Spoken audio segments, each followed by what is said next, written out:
Oi, gente! Que saudades, gente, fazer meu programinha no Instagram.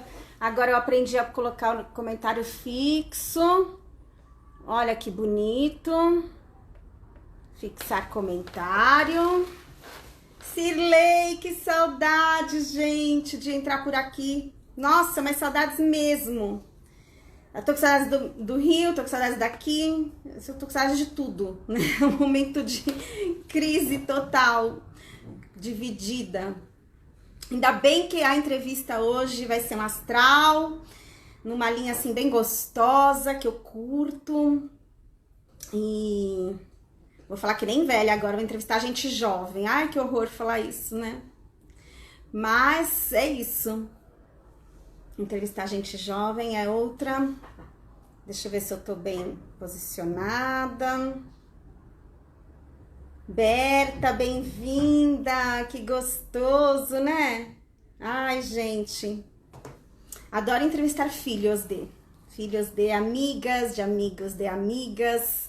É muito gostoso. My Fashion Design, que me presenteou aí com uma camisolão lindo. Amei! My. Acessem aí, gente, My, tem umas camisolas super gostosas, camisetão, na verdade, né? Não é camisola, é camisetão pra ficar em casa. Meu entrevistado já tá aí. Oi, Liz, tá me vendo agora? Obrigada, Berta. Ai, tava com muita vontade de fazer esse programa, gente. Assim, com vontade de entrar aqui de novo ao vivo e com vontade de fazer esse programa, porque eu só fiquei lá nos workshops, nos Zooms, no Face, no YouTube. Eu amo minhas lives do Instagram, sabe? Eu já vou colocar meu convite. Oi, Denise! O mais legal é que eu assisti um monte de live semana passada lá no Rio, sabe? Aproveitei. E esse começo de live, quando você vai fazer entrevista e você fica dando oi para as pessoas, é ridículo quando vai pro IGTV depois, gente, porque é patético. A gente fica conversando com quem tá aparecendo e não aparece depois, né? Então, enfim, tenho que me policiar para não fazer mais isso. Mas como a conversa hoje vai ser longa, eu já vou chamar meu convidado aqui, o Marcelo. Quase que adicionei a Berta, gente. Berta, apertei em você, mas não ia ter problema, né? Você ia falar comigo também, tenho certeza. Tô de microfone de lapela. Oi, Marcelo! Oi, Bem-vindo! tudo bem? Obrigado. Peraí. Tá, tudo bem? Tá me ouvindo aí? Tá ótimo. Você consegue me ouvir também? Tá me ouvindo? Sim, te ouço bem. Tá Eu, rolando bem. eu que sou louca que pus meu microfone de lapela onde sai o fone de ouvido, não tava te ouvindo. Peraí que meu técnico de som aqui vai ver se tem outra entrada. Não tem, eu sou burra aqui. Toda me achando com o microfone de lapela, coloquei na saída do fone. Deixa pra lá, eu faço sem lapela. No preto não dava pra ver mesmo, eu tava me achando tão chique semana passada com lapela, que eu comprei pro meu avô. E você quer que eu tire o fixado? Tá cobrindo o rosto dele? Depois que eu aprendi a pôr o fixado. Marcelo, você vê que aqui é tudo em casa, tudo à vontade. Maravilhoso. Vamos lá. A gente erra ao vivo. Adoro errar ao vivo, gente. É tão gostoso errar ao vivo. Detesto gravar vídeo gravado. Mas, enfim, olha, eu vou falar para vocês por que o Marcelo está aqui. Vocês sabem, né? Sempre que eu apresento um convidado, tem mais de um motivo pelo qual eu convido tal pessoa para falar de tal assunto. E, com certeza, o primeiro motivo não é o currículo. O currículo é o segundo motivo. O primeiro motivo do Marcelo estar aqui é porque eu conheci ele na campanha 1818, que todo mundo que está vendo aí já deve ter ouvido falar, na época que aconteceu, não faz muito tempo, né? Na época que aconteceu é ótimo. Porque a cada semana que a gente vive parece um milênio, né? Então, na época da campanha 1818, que foi há algumas semanas atrás, conheci o Marcelo. E para mim, o mais importante é trazer aqui pessoas que têm um valor agregado, que estão nesse momento aí se mobilizando, investindo tempo, energia para fazer o bem, para promover o bem. E o Marcelo encabeçou essa campanha assim de uma forma muito honrosa, muito emocionante, cheio de energia, com o simples objetivo de fazer com que mais cestas básicas chegassem ao maior número de pessoas. através dessa campanha, né? Então, esse é o primeiro motivo que o Marcelo está aqui, porque ele é gente como a gente. Esse é o nome do programa, e assim justifica o seu convite, a sua presença aqui, Marcelo. O segundo motivo é por conta do seu currículo maravilhoso. Porque, assim, ó, eu bato o olho num currículo que a pessoa me manda, se eu vejo Disney, eu já tá bom, não preciso ver lá mais nada. Se você foi contratado para falar oi para Disney, para mim já valeu, assim, tudo, entendeu? Então, gente, tem a Disney no currículo! Mas vamos falar do currículo dele, né? Porque é importante. Já já eu deixo você falar, tá bom? Boa. Formado em comunicação social pela FAP, pós-graduado em gestão empresarial pela BSP, especialização em branding pela Kellogg e empreendedorismo social pela Stanford School of Business. Depois de atuar como planejador em diversas agências, fundou a agência Luxo, vamos falar disso, em 2009, onde desenvolveu projetos para clientes como Heineken, Disney, Facebook, PepsiCo. Gente, eu pirar trabalhando com isso, juro. Em 2016, fundou a Social Docs, produtora especializada em contar histórias de impacto social para clientes como ONU, Instituto Votorantim, Visa, Fundação Volkswagen. Gente, não sei. Nossa, tchau, boa noite, obrigada pela sua participação. Já valeu. Também atuou como instrutor de Storytelling e Inovação em cursos livres da GV, Instituto Amani e Perestroika. Marcelo, bem-vindo, super obrigada por aceitar o convite. Pode aí falar um oi para o pessoal que está assistindo a gente, que está chegando aí para a live. Obrigado, eu que agradeço, Estela, prazer poder estar aqui, compartilhar um pouco, enfim, da minha história e falar desse tema aí que eu estou envolvido há tanto tempo, que é narrativa, storytelling. Vai ser um prazer bater um papo. Que legal. Agora, por curiosidade, quantos anos você tem? Eu tenho 41. Gente, eu falei, você viu que eu falei, né?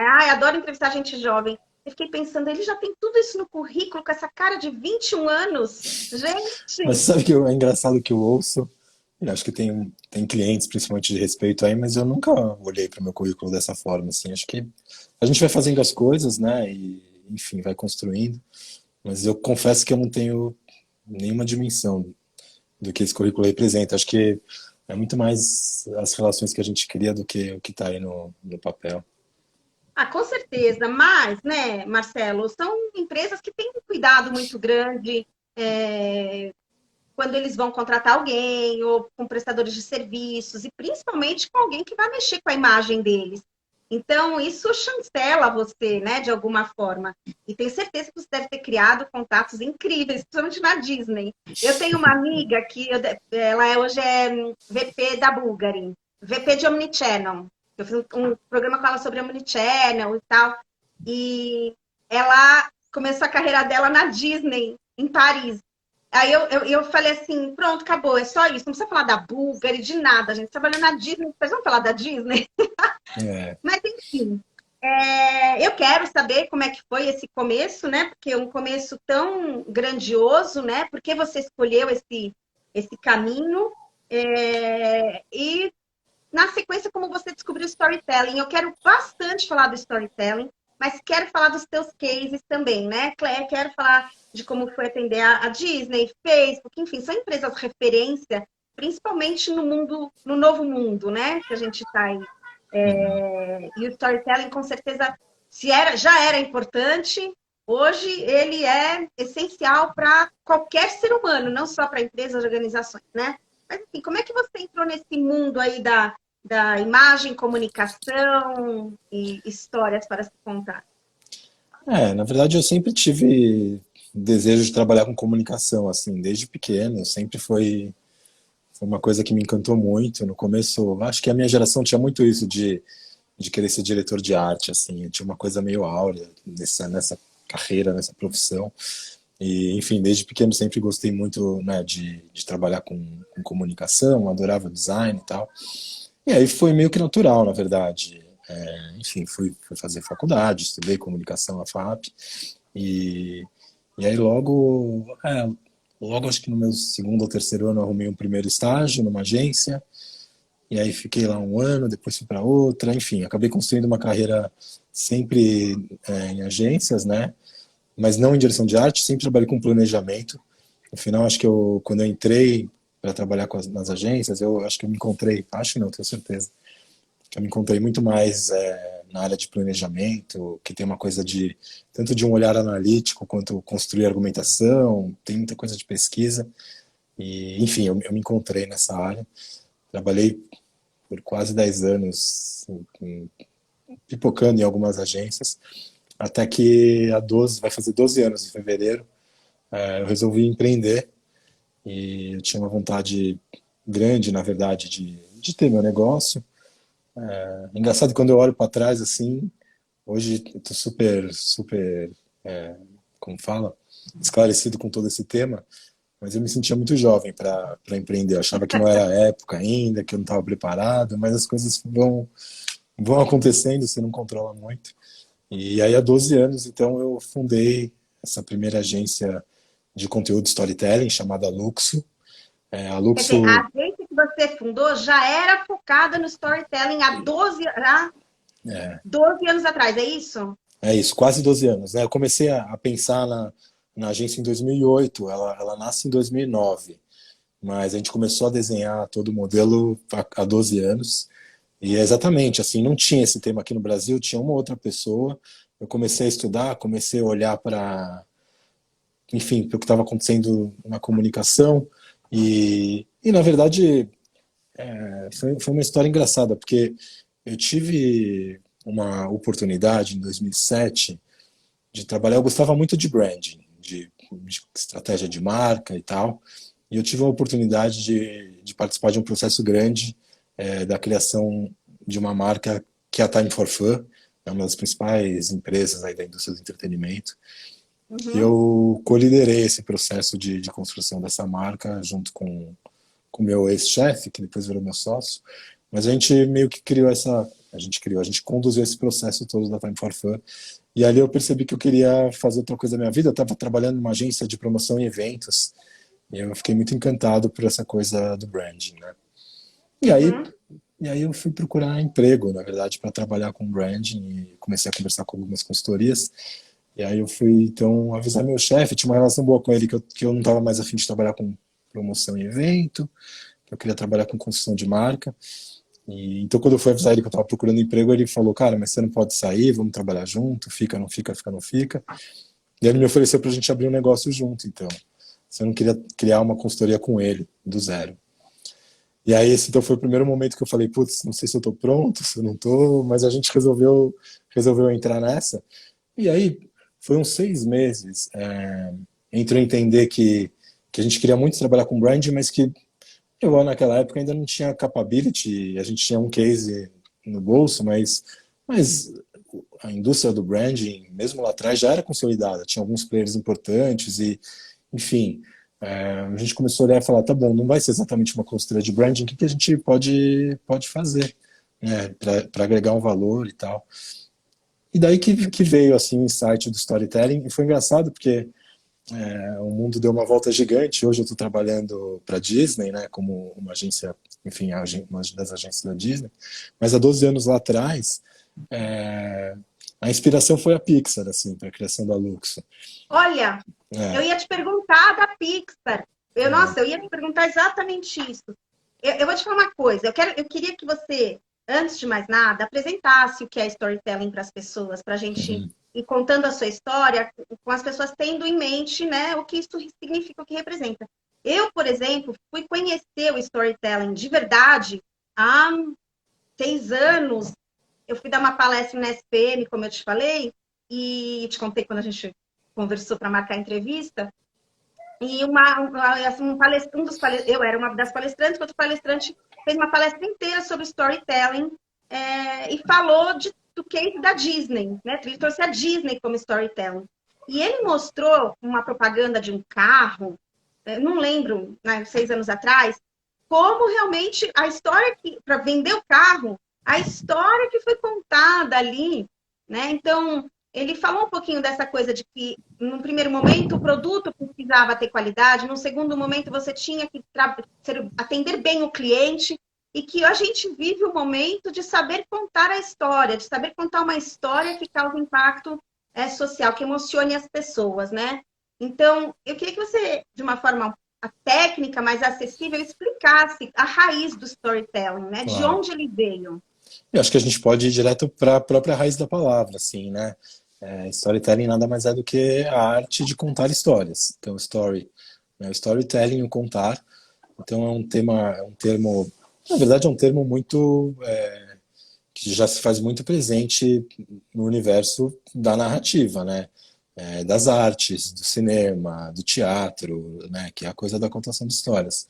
E, e vem daí, assim. Então, hoje a gente tem muitas leituras sobre o que significa storytelling, como é que se aplica, tanto que se você pôr no Google tem 1 milhão de formatos, técnicas e tudo isso. Mas para mim, na essência, storytelling eu acho que é uma lente que você coloca na comunicação, né? Uma forma de olhar para a comunicação e ajudar, então, aí falando do recorte das marcas, as marcas a contarem melhor as suas histórias, a construírem suas mensagens a partir dessa lente da narrativa. Enfim, daí tem um monte de questões técnicas quando a gente começa a aprofundar, mas basicamente essa ideia de que uma mensagem ela pode ser passada de diversas formas, uma delas é a narrativa. Eu acredito que é a melhor forma, é a maneira como a gente conta, como a gente se comunica desde sempre, desde o tempo das cavernas, os homens contam histórias. Então por isso que a gente não olha para essa técnica, para esse jeito de comunicação e aprende com o universo principalmente das artes, traz isso para o universo das marcas. E essa foi um pouco a provocação da Luxo, né, de entender o que está por trás das boas histórias, tentar de alguma maneira, não vou chamar de padronizar, mas de classificar, encontrar quais são, aí sim, padrões e técnicas e trazer isso para o mundo corporativo para ajudar lá atrás, em 2009, as marcas a contarem as suas histórias. E eu estava Então, falando da Pixar porque... eu não, já quero que você fale da Pixar, mas só para deixar claro para todo mundo aqui. O storytelling já existe no mundo das artes desde sempre. Mas quando que o storytelling começou a ser aplicado nas agências, no mundo corporativo, na venda de marca? Quando que isso surgiu? Quando é que Eu vocês acho que tiveram isso... essa necessidade, ou essa demanda, enfim?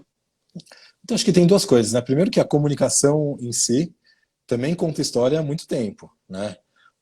Acho que isso não tem uma coisa de virada. Os bons comunicadores sempre contaram histórias.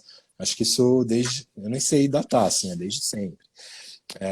Acho que isso é uma coisa. A outra coisa é storytelling como ferramenta, né? Tal qual a gente conhece hoje. Eu acho que isso data lá de 2006, 2007, que foi quando os primeiros movimentos nasceram, assim. Você tinha... Eu lembro de ter pesquisado, eu lembro que tinha um cara forte nos Estados Unidos fazendo isso, um outro cara na Europa, mas era isso.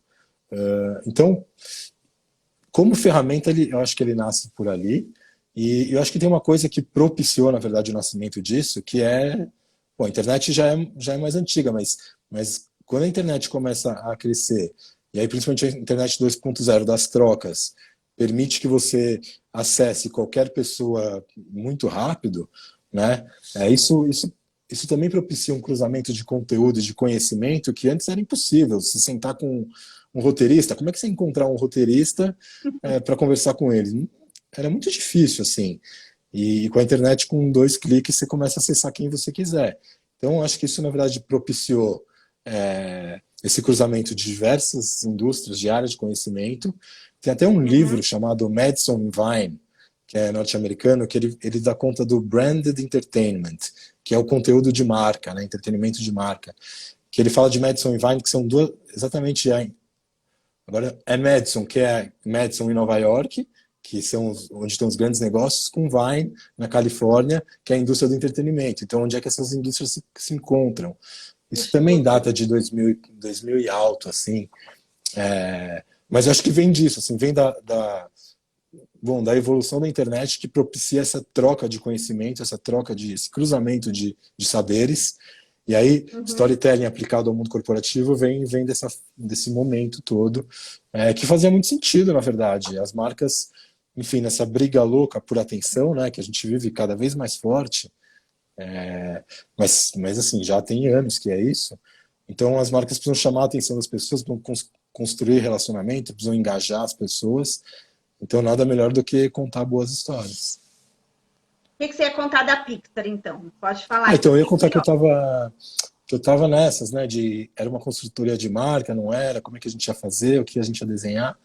E daí aquela coisa de meio ócio criativo, fazia muita pesquisa.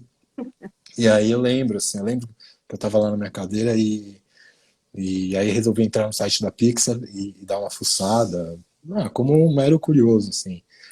E daí eu descobri uma matéria, e na época falava do filme Carros, né, do Cars.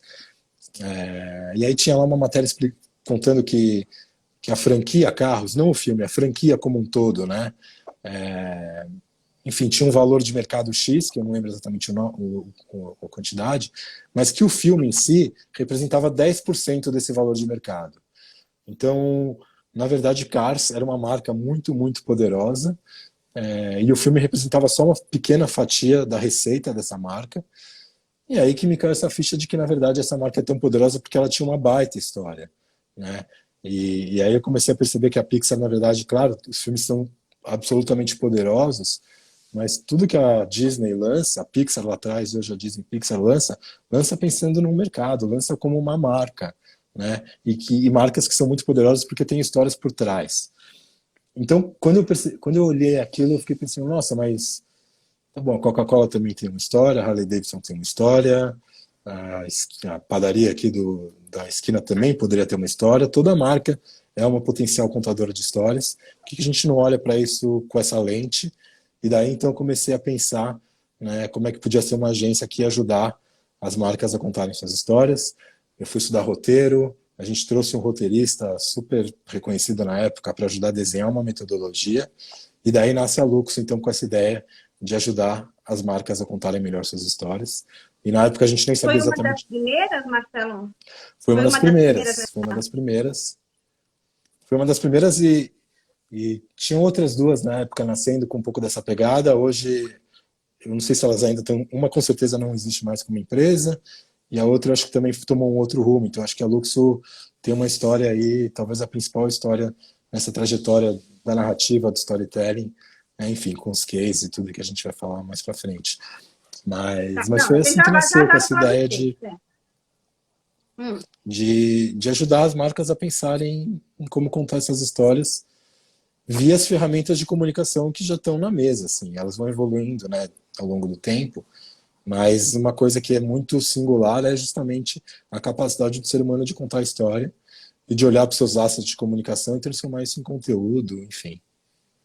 Eu fiquei curiosa aqui que na sua análise da Pixar, né, Disney, vamos dizer, atual, você está falando que quando eles lançam um filme, eles estão lançando um filme, mas lançando, na verdade, uma marca. Então, por exemplo, Frozen, né, que é um dos grandes sucessos atuais da Disney. Na hora que eles estão pensando na marca, num produto. O filme é apenas 10% daquele produto, vamos dizer assim. Exato. Então, com esse raciocínio, me veio a pergunta, então, se o storytelling, que é o filme é o storytelling, né? Por que ele representa apenas 10%? Onde entra, então, o resto da construção do sucesso da marca, né? Então, o filme é o motivo, a desculpa ou a razão, mas tem que ter o que por trás, o que além. Sim. Fiquei curiosa. Na verdade, assim, eu acho que o filme e as receitas, né? Eu não sei exatamente quais são os percentuais de todos, tá? Eu lembro muito claro isso para mim na marca Carros, mas eu tenho certeza absoluta que o filme hoje de uma franquia, então quando você fala um produto Frozen, a Disney dá o nome de franquia, tá? A essas marcas. Então Frozen é uma franquia, Spider-Man é uma franquia, Dois Irmãos é uma franquia. Então, por que a franquia, o filme da franquia representa apenas 10%, quiçá 15%, que fosse 20%, vai? Na verdade, é por conta da própria limitação da indústria. O filme tem lá um barulho, ele faz um barulho, ele tem claro, né, ele nasce com um pico, mas o filme passa, assim, as pessoas assistem e pronto. Mas depois, e aí o filme tem um Verdade. poder, né, tem essa história tão poderosa que as pessoas querem mais do que o filme. Então, compra a camiseta, compra a Entendi. lancheira, compra a boneca, a segunda boneca, a terceira boneca. Então, a história ela cria esse engate, né, essa conexão emocional, que aí na verdade é um engate para a Disney depois criar tem uma linha gigantesca de, não lembro, parece que Mickey acho que são mais de 1.000 produtos. Não, você estava falando, eu estava pensando no Mickey, né?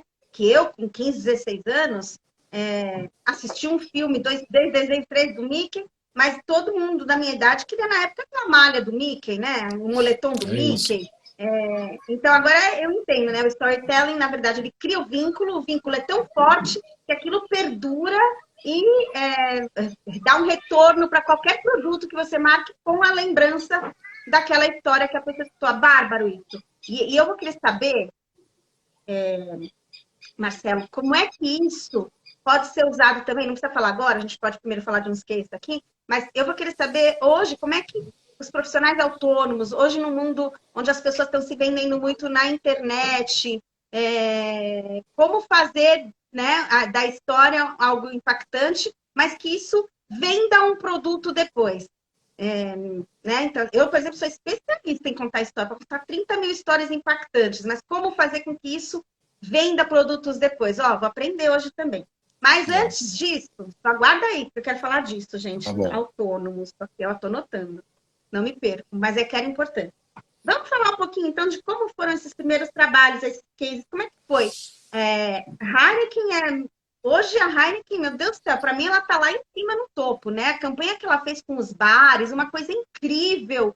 Ela foi lá, colheu os bares clientes dela, né? E assim, achei a ação da Heineken incrível. Facebook, meu, o que você fez para o Facebook, gente? Qual é a história? Foi o filme da vida do Zuckerberg? Como é que você trabalhou com o Facebook? Como é que apareceram essas empresas na tua vida, né? Como surgiu Legal. a Disney, o que você fez, como surgiu o Facebook, o que você fez. Vamos falar um pouquinho do que a gente conhece e tem curiosidade, né? Essas empresas incríveis. Legal. A Heineken, hoje o cliente que a gente tem uma relação mais longa, então a gente trabalha para a Heineken desde 2002. Já são quase 8 anos aí de projetos dos mais variados. Acho que só tem uma coisa importante para citar aqui. A Luxo é uma agência de conteúdo, então a gente não trabalha com publicidade, tá?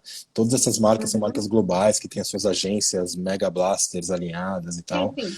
A Luxo a gente trabalha nas entranhas das oportunidades que tem de comunicação e conteúdo. E lá na Heineken, na verdade, a gente participou de uma concorrência. O meu então sócio na época, eu tive um sócio no começo, depois acabei tocando a empresa por um tempo e hoje tenho um novo sócio. Mas lá na época, ele tinha um contato na área de inovação, a gente participou de uma concorrência lá, de uma campanha, era uma campanha de incentivo, na real. E a gente ganha essa concorrência com a ideia de que a gente, na verdade, tentava trazer um pouco a ideia de que, mais do que qualquer incentivo que a gente podia dar, de brinde, a ingresso, a não sei o quê, a gente tinha que valorizar a história dos profissionais que estavam lá dentro e os trabalhos que eles estavam fazendo. Então a gente criou, na verdade, um grande concurso de histórias e foi uma maravilha, porque a gente acabou fazendo um projeto grande lá de quase 9 meses, e era um projeto de reconhecimento que reconhecia as melhores performances, os melhores projetos dentro da Heineken. Então, claro que como o primeiro projeto foi incrível para a gente poder realizar, mas teve um efeito colateral aí, que foi, durante 9 meses eu acabei conhecendo talentos lá dentro que estavam fazendo coisas legais, e para eu poder retratar a história dessas pessoas, eu tinha que entrevistar essas pessoas, e na entrevista as pessoas perguntavam, nossa, mas por que você está me entrevistando? Quem é você? E aí eu acabei criando uma relação com muita gente lá dentro que perdura até hoje. Então a gente faz projetos dos mais variados, desde lançamentos de produto, vídeos motivacionais, a gente faz muito trabalho com videocase, contando como são as campanhas. A Heineken tem uma coisa com o global muito forte, a gente tem premiações, então a gente produz conteúdo bastante audiovisual, bastante apresentação, contando um pouco dessas histórias de uma marca. Bom, a Heineken hoje é a principal marca da empresa, né? Mas, enfim, são dezenas de marcas lá dentro e a gente tem frente de atuação em várias delas. Eu vou querer depois que você fale, você vai ter 1 hora para fazer tudo isso, mas enfim, eu queria que você falasse depois um pouquinho qual a sua estratégia nesse momento de comunicação, né, com as empresas que você está atendendo, nesse momento de pandemia, né? Mas vamos voltar lá atrás, então. Aí você fez esse projeto com a Heineken, que eu achei o máximo de contar, das pessoas contarem esses funcionários, né? Todo mundo que está lá dentro Eram contar uma história. colaboradores, Colaboradores, isso. máximo, demais. E aí, como é que veio a Disney? Então, a Disney é mais recente, é desse ano, na verdade, o cliente. Ah, tá. É super Ai, que recente. pena, gente. Mas conta tudo desse ano. Não, vou contar, porque na verdade, como eu falei, assim, pra gente foi um baita presente quando chegou o contato e a gente conseguiu amarrar tudo, porque, como eu te falei, minha inspiração lá atrás, há 12 anos, foi justamente na Disney, e hoje poder trabalhar para eles como prestador de serviço é um baita de um privilégio. É, acho importante a gente pensar um pouco aqui na operação Brasil da Disney. Ela é uma empresa que tem duas frentes. Primeiro, os filmes, né, lógico, e todo o marketing dos filmes e rodar, enfim, todas as franquias. Mas, além disso, e a principal fonte de negócio é licenciamento. Hoje, você pega Mickey, próprio Uhum. Frozen, Spider, Marvel, são grandes marcas licenciadas para tudo que é produto, né, de caneca a pijama, a jogo, a boneco, enfim.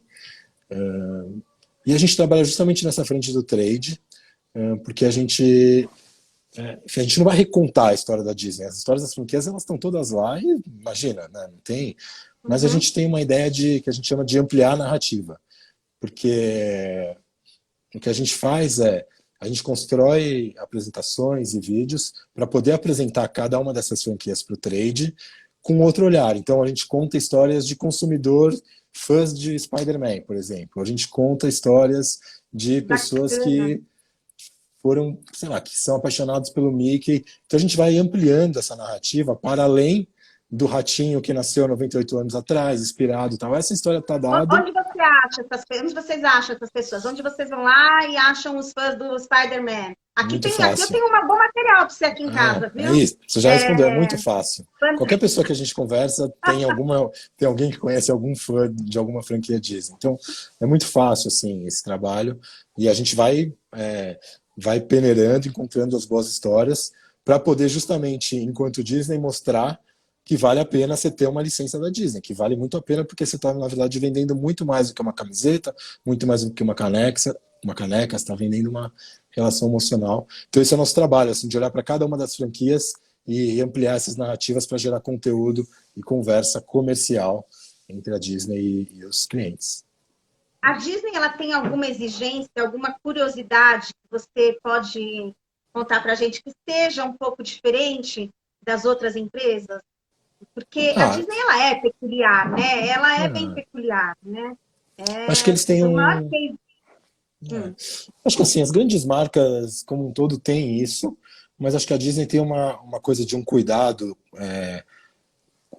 com os personagens que é fora do comum, assim. Então, tudo tem um olhar que precisa ser muito bem cuidadoso, tudo muito técnico, tem várias aprovações lá dentro. Eles prezam muito pelo cuidado de cada uma das franquias, sabe? Acho que seria uma coisa que eu ressaltaria, assim. E que acaba Uhum. sendo um Não, desafio mas pra gente, porque... já tá pedindo para você contar uma história marcante. Mais para frente, peraí, mais para frente ele conta uma história. Deixa ele falar um pouquinho dos outros. Aí depois ele vai vender a Luxo com a historinha. Ele já vendeu a Luxo pra caramba aqui, né? Ele contou uma história bonita. Mas depois você conta uma história, assim, no melhor estilo storytelling, para encerrar o programa. Boa. E o Facebook, como é que surgiu o Facebook? O Eu não vou falar de Face... todas, não, mas eu estou muito curiosa para falar da Disney no Facebook e da ONU, né, gente? Pelo amor de Deus, ONU, vamos lá. Estou super Legal. curiosa. Fala do Face um pouquinho, que a gente vai desvendando os mistérios do storytelling, Boa. né? A gente vai aprendendo só com você contando as histórias dos seus atendimentos. O Face também é um cliente um pouco mais recente. A gente está trabalhando com eles numa área que chama Marketing Science, então é ciência de dados aplicada ao marketing. E assim como o Face, a gente já teve alguns projetos. É que o Face não é exatamente B2B, mas isso é uma característica bem grande de empresas que trabalham B2B, que é essa coisa de, às vezes, os assuntos são muito técnicos, muito específicos, e uma boa história ajuda a explicar. Né? Então, acho que a história ela tem dois papéis, assim, que horas se cruzam, mas elas podem trabalhar em paralelo ou separadamente, que um é engajar, falar com o coração, conexão emocional muito forte, e a outra coisa é uma ótima ferramenta explicadora. Então, lá no Face a gente está trabalhando isso hoje, de ajudar a,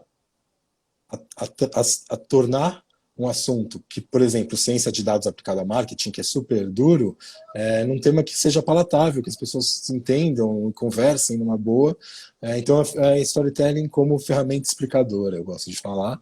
Mas aí para dentro, né? Para o interno, você está falando para eles ou não? É para tudo, porque mesmo a Pra área tudo. de ciência de dados lá dentro, tá bom, tem uma questão lá dentro que precisa conversar, mas mesmo com o mercado, como se apresenta, como é que apresenta os cases. São pessoas ultra qualificadas, assim, um nível super sofisticado de entendimento do tema, mas, junto com isso, comunicação vira uma questão, porque você precisa tentar conversar com um público mais amplo. E para furar a bolha, uma boa história sempre ajuda. Então a gente, enfim, desenha alguns cases com eles para poder fazer essas apresentações e contar esses cases de uma maneira mais palatável, eu diria, né? Qual a diferença da Luxo para Social Docs? E que tipo de trabalho a Social Docs fez para a ONU? Tá Né? bom. Qual é a história aqui? Porque você falou de histórias de impacto social para clientes como a ONU. A ONU é um impacto social por si só, né? Não. Mas, enfim, qual a diferença da Luxo para Social Docs e como que a ONU entrou nessa parada? Legal. Bom, primeiro, são duas empresas independentes, tá? Eu, por acaso, uso os meus dois, eu tenho dois chapéus hoje. Então, trabalho tanto na Luxo quanto na Social Docs, mas são duas empresas totalmente independentes. E a Social Docs ela nasce em 2016 e vem de uma inquietação, né? Quando eu olhava junto com o meu sócio para os projetos sociais, e aí estou falando de trabalhos ligados a institutos, fundações, ONGs, que são sempre trabalhos muito importantes, de muito significado, com muito propósito e com histórias muito mal contadas. Então Muito a Social Docs nasceu para poder dar voz, para poder traduzir um pouco e mostrar para o mundo a importância desses projetos sociais e ajudar a contar essas histórias. Então, a metodologia e a coisa da narrativa, a essência ela é a mesma nas duas empresas, mas a Social Docs trabalha exclusivamente com projetos de impacto, contando histórias de transformação social. E daí a ONU é um dos nossos clientes, na verdade. A Acnur, tá? A Agência para Refugiados da ONU, é um dos nossos clientes. A gente hoje faz os filmes, os comerciais que você vê na TV, são da autoria da Social Docs. E, enfim, é um dos clientes que a gente tem para trabalhar as narrativas de impacto social e transformação desde 2016 fazendo esse trabalho. Gente, nós temos 20 minutos, estou em pânico aqui, estou desesperada. Meu marido veio mostrar, eu tinha acabado de olhar aqui no relógio, socorro, vamos administrar o nosso tempo aqui. Então, vamos falar um pouquinho, eu quero falar do agora, então, né? Aproveitar que a gente está indo para a parte final.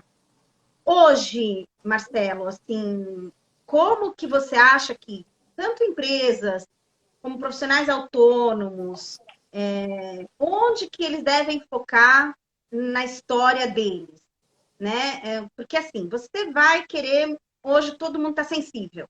Então, sem dúvida, a estratégia é mexer com o emocional das pessoas, dar um suporte ao acolhimento, né? Ou trazer alegria, ou trazer uma mensagem de esperança. Aonde que você acha que deve estar o foco de quem hoje quer contar a sua história para poder causar um impacto na vida das pessoas nesse momento de pandemia e depois transformar isso em produto?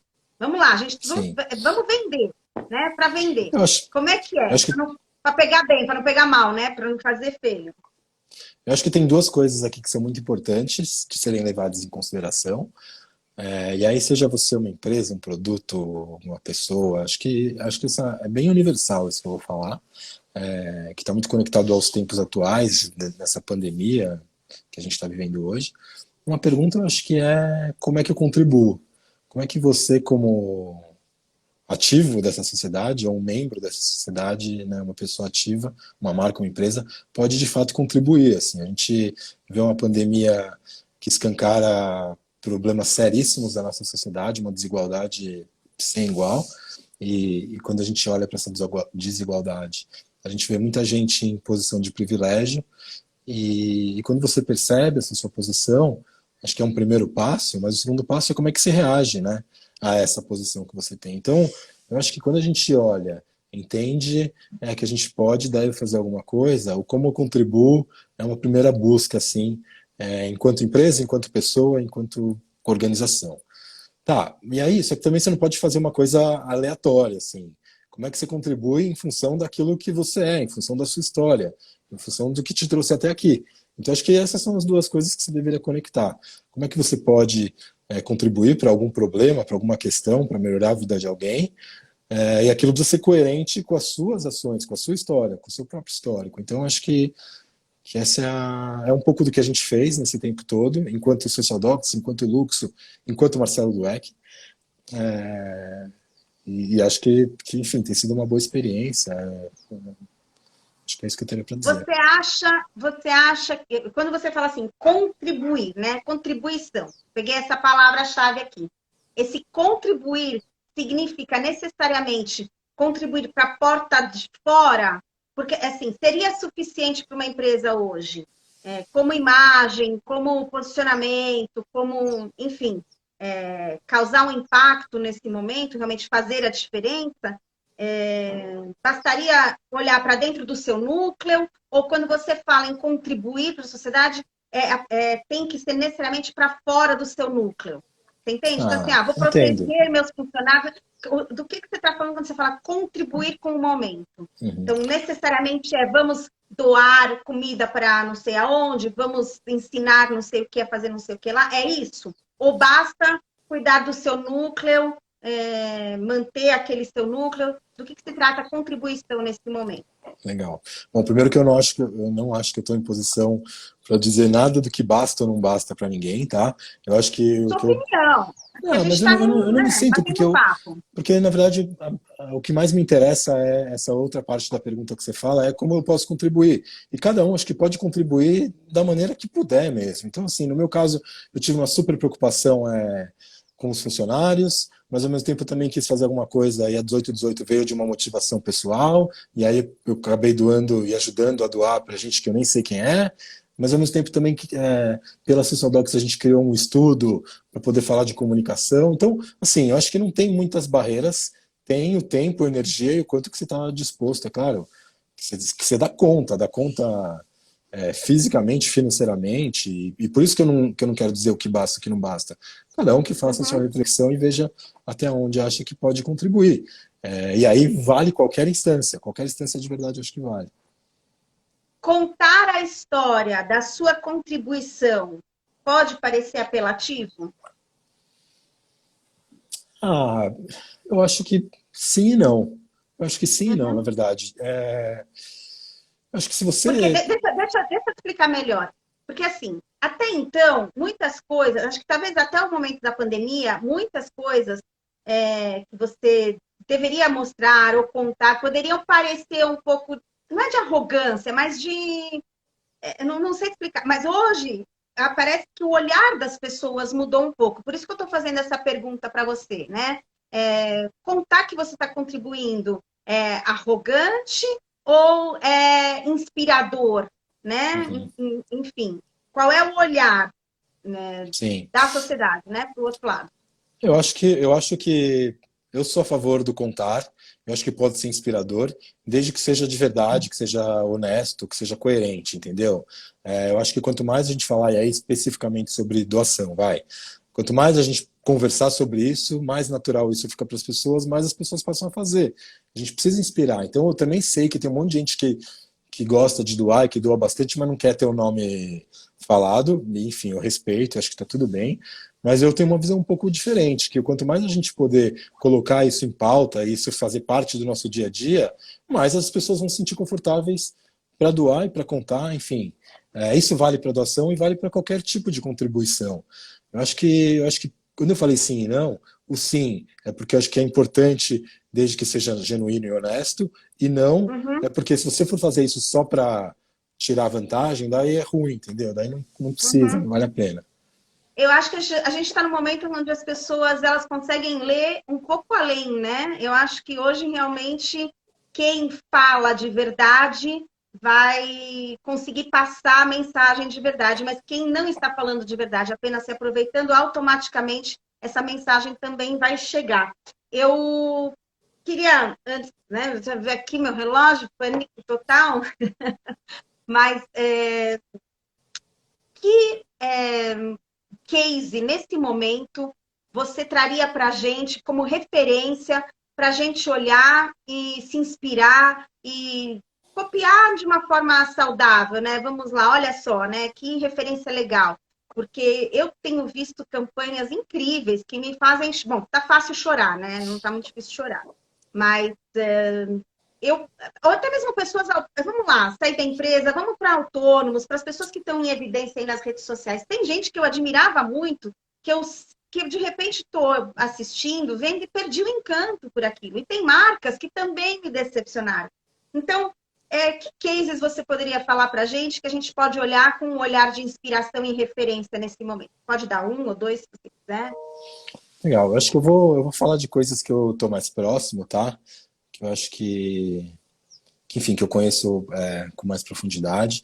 Eu acho que tem um trabalho que a gente acompanha e apoia. A estratégia não é nossa, mas a gente está muito próximo da marca Doritos, e especificamente Doritos Rainbow, faz um trabalho já muito forte com toda a questão do LGBTQ+, que já vem aí é o quarto ano que Doritos Rainbow está apoiando, enfim, todas as iniciativas desse universo. Eu acho que é um trabalho bastante importante, com muito boas histórias, e que a marca conseguiu fincar um posicionamento associado a uma causa que é muito verdadeira, assim, das pessoas que estão por trás da marca. Então, acho que é uma coisa enfim, que eu destacaria. E aí, falando do lado social, tem muitas histórias, e aí agora eu vou puxar um pouco a sardinha para o meu lado, mas a gente está fazendo um projeto de Visa, chamado Visa Causas. Visa é uma marca, uma empresa gigantesca, e que está fazendo já também há 2, 3 anos um trabalho muito sério com apoio a organizações sociais, enfim, e aí apoiando as organizações, são 18 ONGs que a Visa apoia em 5 causas diferentes, e agora contando essas histórias, a gente está produzindo aí mini documentários de cada uma dessas ONGs, e são histórias maravilhosas, enfim, um trabalho muito, muito lindo que a Visa faz, e que a gente tem o privilégio de poder contar. Então, histórias desde a Dona Cida, que é uma senhora apoiada do projeto Velho Amigo, até... A gente estava ontem, inclusive, entrevistando o Raí, em nome da Fundação Gol de Letra, ou o próprio Wellington Nogueira, do Doutores da Alegria. Então, se tem lá um espectro enorme de personagens, histórias maravilhosas que precisam ser contadas. E aí ver a Visa nesse lugar de promotor desse tema, eu acho incrível. Eu quero que você conte uma história que te fez chorar aí nos últimos tempos, aí fazendo esse trabalho, entrevistando pessoas, vendo o que está acontecendo, escutando delas, né, falando de coração para você. Compartilha com a gente aí alguma coisa que te emocionou, te tocou. Eu acho que é mais... Bom, a gente ficou agora 4 meses dentro de casa, né? Inclusive, voltamos ontem às filmagens, com todos os protocolos e tal, mas foi um período bastante intenso aí, enfim. E aí acho que eu tenho uma memória mais fresca mesmo. A gente fez essa filmagem em fevereiro, ou começo de março, com o próprio Wellington Nogueira, do Doutores, que tem uma história de vida maravilhosa, e foi uma entrevista, uma aula, assim, uma aula que a gente teve com ele, de humanidade, de empatia, de perseverança, e enfim, tudo que ele construiu. E aí tem uma passagem que eu acho maravilhosa, maravilhosa, assim, dele, que ele fala, que é sobre quando ele falou que ele começou a perceber que começaram a nascer outros doutores da alegria pirata, vamos chamar assim, né? Eu não sei exatamente hoje quantas são 50, 70 organizações que se inspiraram no Doutores da Alegria, e tem trabalhos parecidos com esse de clown em hospital, enfim, pelo Brasil inteiro. E aí alguém chegou para ele e falou: olha, cara, tem que tomar cuidado aí, porque é concorrente e tal, né? Como é que você vai... Ele falou: o contrário, meu, a gente, quanto mais tiver, melhor. Não tem concorrência aqui, tem ao contrário. Quero que tenha 2.000 dessas. Porque é assim que esse é o maior impacto que o Doutores vai fazer é poder inspirar outras pessoas. E aí subverte sua lógica, assim, né, de pensar de pensar no próprio umbigo e tal. Foi maravilhoso para mim, uma grande lição que eu aprendi com ele. E, enfim, dentre várias outras que a gente vai. Isso acho que é um grande privilégio, assim, a gente poder conhecer essas pessoas e personagens e poder aprender com essas pessoas, acho que isso me inspira muito.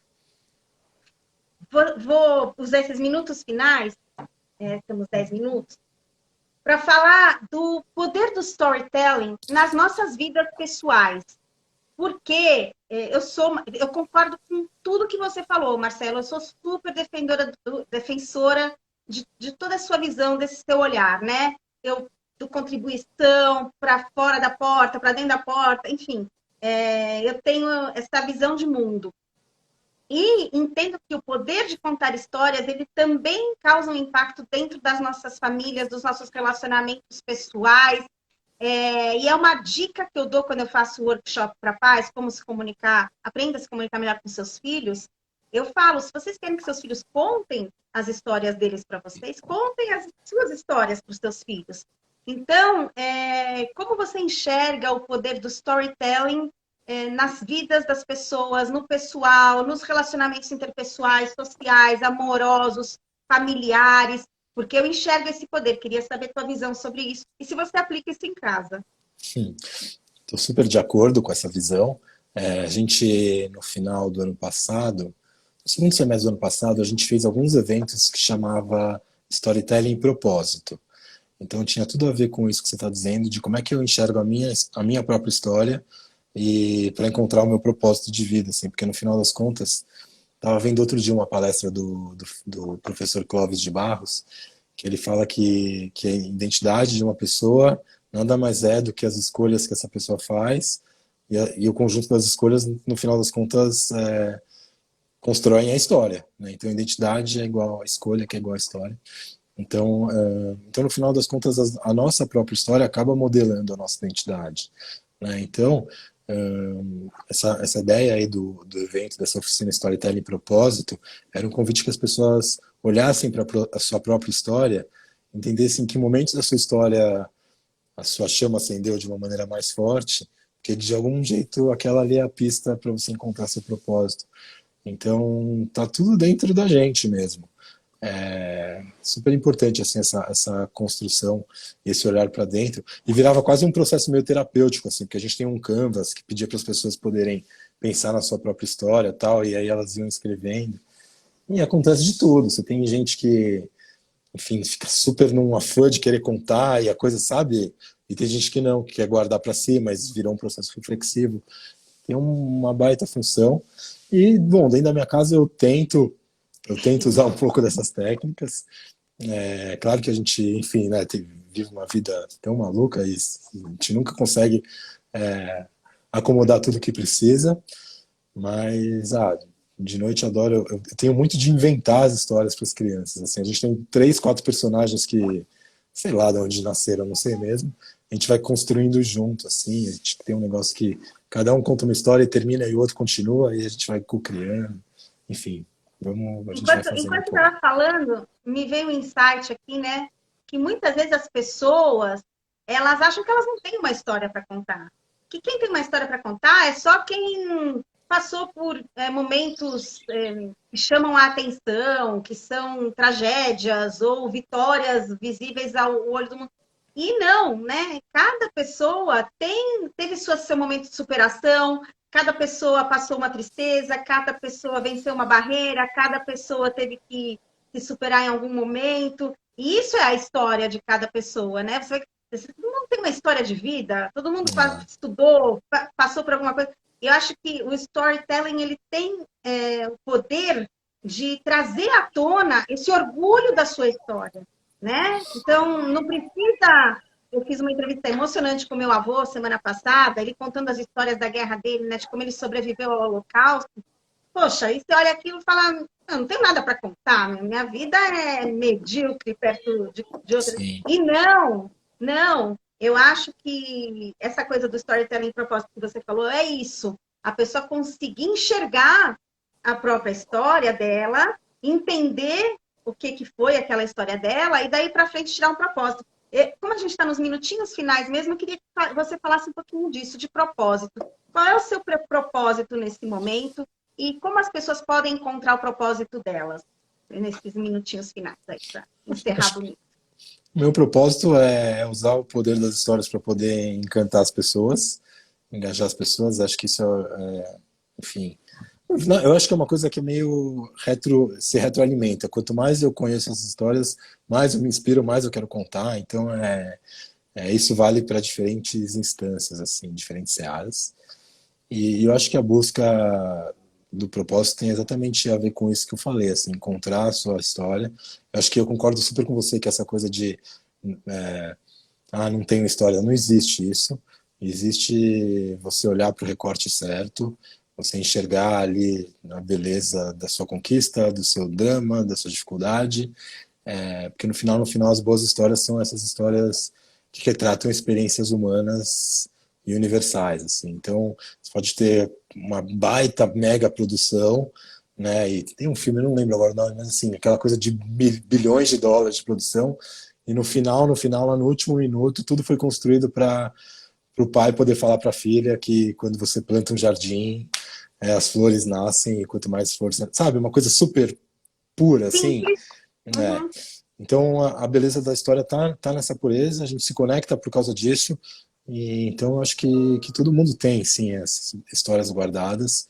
E basta olhar, basta um recorte, basta fazer as perguntas certas. Como você acha que a história da pandemia vai ser contada, Marcelo? Última pergunta. Putz, aliás, esse é um tema que daria, acho que mais umas 3 horas de discussão, Não, com porque eu acho que... certeza, mas vamos tentar Mas assim, você sabe que...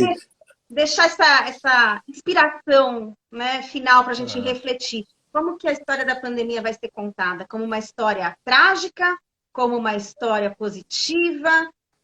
Como você vê a história da pandemia lá na frente?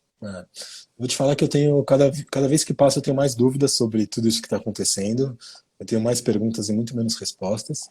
Mas quando você me provoca com isso, eu de verdade acredito que quando a gente olhar para trás, a gente vai ver uma grande guerra de narrativas, assim. E que eu acho que é o que mais está acontecendo. É uma guerra brutal de narrativas.